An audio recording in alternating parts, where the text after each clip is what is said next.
ಕಾದ ಕಾವಲಿಯಾದ ಕರ್ನಾಟಕ ಉತ್ತರ ತತ್ತರ ಕರಾವಳಿ ಕೆಂಡ ಕೂಲ್ ಸಿಟಿಯು ಧಗಧಗ ಬಿರು ಬಿಸಿಲು ಎಚ್ಚರ ಎಚ್ಚರ ಕರ್ನಾಟಕ ಕೊತ ಕೊತ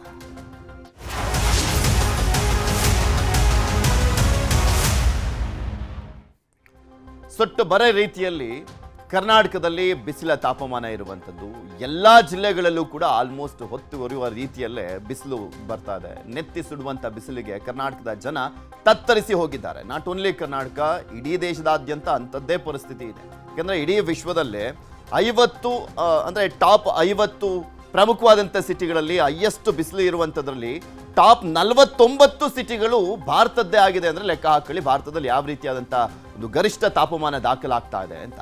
ರಾಜ್ಯದಲ್ಲೂ ಕೂಡ ಅಷ್ಟೇ ಉತ್ತರ ಕರ್ನಾಟಕ ಭಾಗದಲ್ಲಿ ಇನ್ನೂ ಯಥೇಚ್ಛವಾಗಿ ತಾಪಮಾನ ಇರುವಂಥದ್ದು ಮತ್ತಷ್ಟು ಏರಿಕೆ ಆಗ್ತಾನೆ ಇದೆ. ರಾಜ್ಯದಲ್ಲಿ ತಾಪಮಾನ ಹವಾಮಾನ ಇಲಾಖೆಯಿಂದ ಎಚ್ಚರಿಕೆಯನ್ನು ಕೂಡ ಕೊಡಲಾಗಿದೆ. ಬಿಸಿಲಿಗೆ ತತ್ತರಿಸಿರುವಂಥದ್ದು ಗದಗ ಜಿಲ್ಲೆಯ ಜನರು.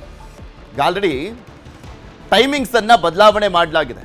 ಉತ್ತರ ಕರ್ನಾಟಕ ಭಾಗದ ಹಲವು ಜಿಲ್ಲೆಗಳಲ್ಲಿ, ಕಲ್ಯಾಣ ಕರ್ನಾಟಕ ಭಾಗದ 7 ಜಿಲ್ಲೆ, ಕಿತ್ತೂರು ಕರ್ನಾಟಕ ಭಾಗದ 2 ಜಿಲ್ಲೆ ಸೇರಿದಂತೆ 9 ಜಿಲ್ಲೆಗಳಲ್ಲಿ ಟೈಮಿಂಗ್ಸ್ ಅನ್ನ ಬದಲಾವಣೆ ಮಾಡಲಾಗಿದೆ. ಸರ್ಕಾರಿ ಉದ್ಯೋಗದಲ್ಲಿ ಈಗ ಗದಗದಲ್ಲೂ ಕೂಡ ಗರಿಷ್ಠ 40ರಷ್ಟು ತಾಪಮಾನ ದಾಖಲಾಗ್ತಾ ಇರುವಂಥ ಹಿನ್ನೆಲೆಯಲ್ಲಿ ಅವರು ತತ್ತರಿಸಿ ಹೋಗ್ತಾ ಇದ್ದಾರೆ ಸರ್ಕಾರಿ ಉದ್ಯೋಗಿಗಳು. ನಮ್ಮಲ್ಲೂ ಕೂಡ ಈ ಅವಧಿಯನ್ನ ಬದಲಾವಣೆ ಮಾಡಿ, ಟೈಮಿಂಗ್ಸ್ ಅನ್ನ ಬದಲಾವಣೆ ಮಾಡಿ ಅಂತ ಕೇಳ್ತಾ ಇದ್ದಾರೆ. ಬಿಸಿಲಿನ ಹೊಡೆತಕ್ಕೆ ಸರ್ಕಾರಿ ನೌಕರರ ಗೋಳಾಟ, ಕೆಲಸದ ಅವಧಿ ಬದಲಾವಣೆಗೆ ನೌಕರರು ಆಗ್ರಹಿಸ್ತಾ ಇದ್ದಾರೆ.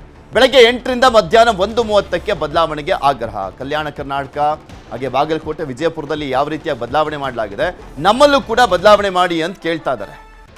ಬೆಳಗ್ಗೆ 10ರಿಂದ ಸಂಜೆ 5ರವರೆಗೆ ಈಗ ಕೆಲಸ ಮಾಡ್ತಾ ಇದ್ದಾರೆ.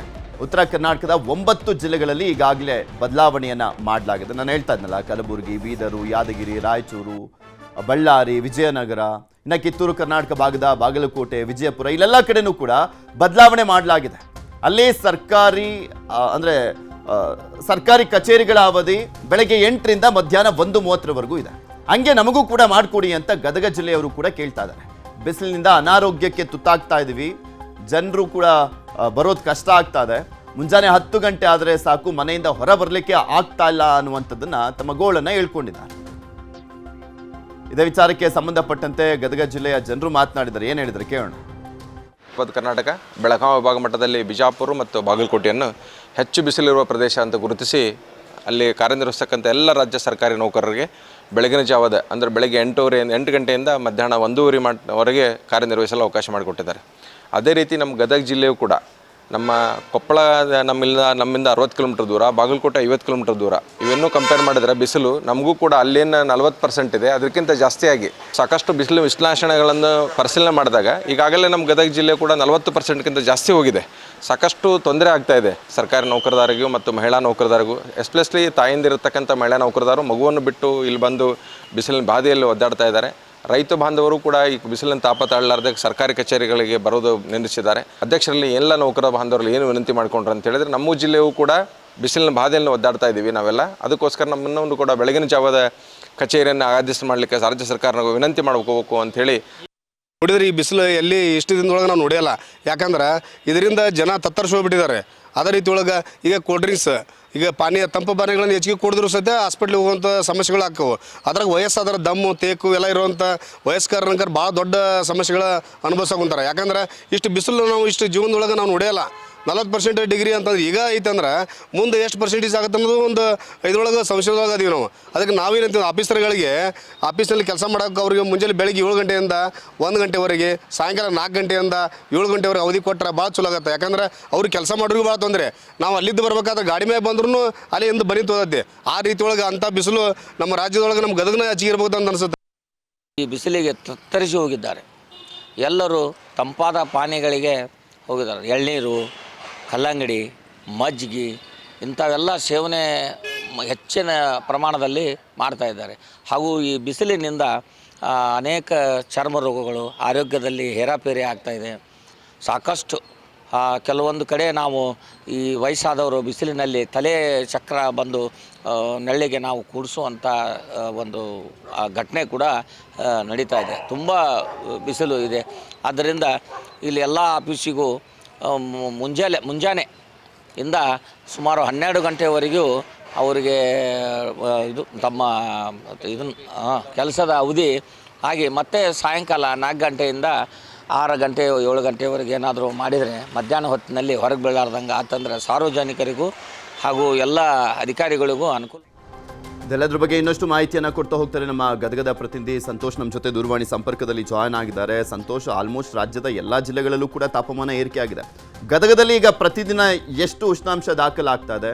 ಈಗ ಮಾತನಾಡ್ತಾ ಇದ್ರು ಸಾಕಷ್ಟು ಸರ್ಕಾರಿ ಉದ್ಯೋಗಿಗಳು, ಅದು ಬರೀ ಮಾಧ್ಯಮದ ಮುಂದೆ ಮಾತನಾಡ್ತಾ ಇರುವಂಥದ್ದ ಅಥವಾ ಅಲ್ಲಿನ ಗದಗದ DC ಗೆ, ಅಲ್ಲಿನ ಉಸ್ತುವಾರಿ ಸಚಿವರಿಗೆ ಇದ್ರ ಬಗ್ಗೆ ಮನವಿ ಏನಾದರೂ ಸಲ್ಲಿಸಿದಾರಾ? ಹೌದು ಪೃಥ್ವಿ, ಗದಗ ಜಿಲ್ಲೆಯಲ್ಲೂ ಕೂಡ ರಣಭೀಕರ ಒಂದು ಬಿಸಿಲು ಕೂಡ ಆವರಿಸಿದೆ. ಯಾಕಂದ್ರೆ ಸುಮಾರು ಕನಿಷ್ಠ ಅಂತಂದ್ರೂ ಕೂಡ ಇಲ್ಲಿ 30ವರೆಗೂ ಕೂಡ ಬರ್ತದೆ, ಜೊತೆಗೆ 40ವರೆಗೂ ಗರಿಷ್ಠ ಹೋಗ್ತಾ ಇದೆ. ಹೀಗಾಗಿ ಈ ಒಂದು ತಾಪಮಾನ ಕೂಡ ಹೆಚ್ಚಾಗ್ತಾ ಇರೋದ್ರಿಂದ ಸಾಕಷ್ಟು ಇಲ್ಲಿ ಸಾರ್ವಜನಿಕರಾಗಿರ್ಬೋದು ಮತ್ತು ಸರ್ಕಾರಿ ನೌಕರು ಕೂಡ ಸಾಕಷ್ಟು ತೊಂದರೆ ಆಗ್ತಾ ಇರ್ತಕ್ಕಂಥದ್ದು. ಯಾಕಂದ್ರೆ ಸುಮಾರು 64 ಇಲಾಖೆಯಲ್ಲಿ ಸುಮಾರು 15,000ಕ್ಕೂ ಹೆಚ್ಚು ಜನರು ಕೂಡ ಇಲ್ಲಿ ನೌಕರರು ಕೆಲಸವನ್ನ ಮಾಡ್ತಾರೆ. ಯಾಕಂದ್ರೆ ಬೆಳಿಗ್ಗೆ 10 ಗಂಟೆಯಿಂದ ಸಾಯಂಕಾಲ 5 ಗಂಟೆವರೆಗೂ ಕೂಡ ಕಾರ್ಯನಿರ್ವಹಿಸ್ತಾ ಇದ್ದಾರೆ. ಹೀಗಾಗಿ ಈ ಬಿಸಿಲಿನ ತಾಪಮಾನ ಕೂಡ ಹೆಚ್ಚಾಗ್ತಾ ಇರೋದ್ರಿಂದ ಜಿಲ್ಲಾಡಳಿತ ಕೂಡ ಒಂದು ಕಡೆ ಮನವಿಯನ್ನ ಮಾಡ್ಕೊಳ್ತಾರೆ. ಮಧ್ಯಾಹ್ನ 12 ಗಂಟೆಯಿಂದ ಸಾಯಂಕಾಲ 4 ಗಂಟೆವರೆಗೂ ಕೂಡ ಯಾರು ಜನರು ಕೂಡ ಹೊರಗೆ ಬರಬೇಡಿ, ಅನಾರೋಗ್ಯಕ್ಕೆ ತುತ್ತಾಗ್ತಾರೆ, ಹೀಗಾಗಿ ನೀವು ಮನೆಯಲ್ಲಿ ಇರಿ ಅಂತೇಳಿ. ಆದ್ರೆ ಸಾರ್ವಜನಿಕರು ಕೂಡ ತಮ್ಮ ಕೆಲಸಕ್ಕಾಗಿ ಜಿಲ್ಲಾಡಳಿತಕ್ಕಾಗಿರ್ಬೋದು, ಜೊತೆಗೆ ನಗರಸಭೆಗಳಾಗಿರ್ಬೋದು ಮತ್ತು ಸರ್ಕಾರಿ ಇಲಾಖೆಗಳಿಗೂ ಕೂಡ ಸಾಕಷ್ಟು ಜನರು ಹೋಗ್ತಾ ಇದ್ದಾರೆ. ಆದ್ರೆ ಆ ಹೋಗ್ತಕ್ಕಂತ ಸಾರ್ವಜನಿಕರಿಗೂ ಕೂಡ ಸಾಕಷ್ಟು ತೊಂದರೆ ಆಗ್ತಾ ಇದೆ. ಯಾಕಂದ್ರೆ ಈ ಬಿಸಿಲಿನ ತಾಪಮಾನದಿಂದ ಸಾಕಷ್ಟು ಜನರಿಗೂ ಕೂಡ ಅನಾರೋಗ್ಯಕ್ಕೆ ತುತ್ತಾಗ್ತಾ ಇದ್ರು. ಹೀಗಾಗಿ ಈ ಒಂದು ಸಮಯ ಏನಿದೆ, ಈ ಸರ್ಕಾರ ಈಗಾಗಲೇ 10 ಗಂಟೆಯಿಂದ 5 ಗಂಟೆವರೆಗೆ ಮಾಡಿದೆ. ಈಗಾಗಲೇ ಬೇರೆ ಜಿಲ್ಲೆಗಳಲ್ಲೂ ಕೂಡ ಇದು ಪಕ್ಕದ ಜಿಲ್ಲೆ ಆಗಿರ್ತಂತ ಬಾಗಲಕೋಟೆ ಆಗಿರ್ಬೋದು, ಕೊಪ್ಪಳ ಆಗಿರ್ಬೋದು, ಜೊತೆಗೆ ಹಾವೇರಿ ಸೇರಿದಂತೆ ಅನೇಕ 9 ಜಿಲ್ಲೆಗಳಲ್ಲಿ ಕೂಡ ಈಗಾಗಲೇ ಬೆಳಗ್ಗೆ 8 ಗಂಟೆಯಿಂದ ಮಧ್ಯಾಹ್ನ 1:30ವರೆಗೆ ಈಗಾಗಲೇ ಅವಧಿಯನ್ನು ಕೂಡ ಹಾವೇರಿ ಮಾಡಿಲ್ಲ ಆ ಅವಧಿಯನ್ನು ಈಗಾಗಲೇ ಸದ್ಯ ಅಂದ್ರೆ ಹಾವೇರಿಯಲ್ಲಿ ಕೂಡ ಒಂದು ತಾಪಮಾನ ಮತ್ತು ಕಡಿಮೆ ಇರೋದ್ರಿಂದ, ಅಂದ್ರೆ ಈ ಬಾಗಲಕೋಟೆ ಆಗಿರ್ಬೋದು ಮತ್ತು ಅಲ್ಲಿಯೂ ಕೂಡ ಇದೇ ರೀತಿಯ ತಾಪಮಾನ ಇದೆ, ಅಲ್ಲಿಯೂ ಕೂಡ ಆಗ್ಬೇಕಂತೇಳಿ ಹಾವೇರಿ ಭಾಗದವರು ಕೂಡ ಒತ್ತಾಯವನ್ನ ಮಾಡ್ತಾ ಇದ್ದಾರೆ. ಅಂದ್ರೆ ಗದಗ, ಹಾವೇರಿ ಮತ್ತು ಈ ರೀತಿಯಾದಂತಹ ಭಾಗಗಳಿಗೆ ಮಾಡಿದ್ರೆ ಇಲ್ಲಿ ನೌಕರರಿಗೂ ಕೂಡ ಸಾಕಷ್ಟು ಅನುಕೂಲ ಕೂಡ ಆಗ್ತಕ್ಕಂಥದ್ದು.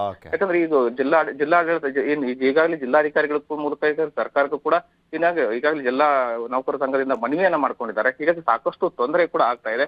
ಆದಷ್ಟು ಬೇಗ ಸರ್ಕಾರ ಏನು ಈ ಒಂದು ಅವಧಿಯನ್ನ ಈಗ 9 ಜಿಲ್ಲೆಗಳಿಗೆ ಮಾಡಿರ್ತಕ್ಕಂಥ ಅವಧಿಯನ್ನ ಗದಗ ಜಿಲ್ಲೆಗೆ ಕೊಡಲೇಬೇಕು ಅನ್ನೋ ಒತ್ತಾಯವನ್ನ ನೌಕರ ಸಂಘದವರು ಕೂಡ ಮಾಡ್ತಾ ಇದ್ದಾರೆ, ಸಾರ್ವಜನಿಕರು ಕೂಡ ಮಾಡ್ತಾ ಇದ್ದಾರೆ. ಪೃಥ್ವಿ, ಓಕೆ, ಸರ್ಕಾರಿ ಉದ್ಯೋಗಿಗಳ ಮನವಿಯನ್ನು ಎಷ್ಟು ಮಟ್ಟಿಗೆ ಪರಿಗಣಿಸ್ತಾರೆ ಕಾದ್ ನೋಡೋಣ. ಧನ್ಯವಾದ.